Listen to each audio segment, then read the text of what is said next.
সরকারের জুলুম থেকে মুসলমানদের বাঁচাও আল্লাহ রব্বুল আলামিন। ভারত যে বাংলাদেশের সবচাইতে বড় দুশমন, একথা জাতিকে বোঝার তৌফিক দান করো আল্লাহ রব্বুল আলামিন। তুমি মেহেরবানি করে বাংলাদেশকে হেফাজত করো, বাংলার মুসলমানদেরকে হেফাজত করো। এখানে হিন্দু, খ্রিস্টান, বৌদ্ধ, চাকমা, উপজাতীয় যত রকমের মানুষ বাস করে সকলকে সাম্প্রদায়িক মোহাব্বত নিয়ে, সম্প্রীতি নিয়ে, ভালোবাসা নিয়ে বসবাস করার তৌফিক দান করে দাও আল্লাহ। আয় আল্লাহ পাক, সিরাতের মাহফিল অনেকই দোয়া চেয়েছে, কারো মায়ের জন্য, বাপের জন্য, রোগের জন্য দোয়া চেয়েছে।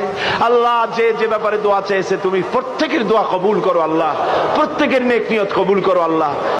আয় আল্লাহ, ভারত সরকার পুশব্যাক অপারেশন করে বাংলা ভাষী মুসলমানদেরকে, মুসলিম মহিলাদেরকে ধর্ষণ করতেছে। আয় আল্লাহ, মুসলমানদেরকে কষ্ট দিতেছে। খাবার নাই, পরার নাই, পানি নাই, একটা রুটি খেয়ে 24 ঘন্টা কাটাতেছে আমাদের মুসলমানেরা।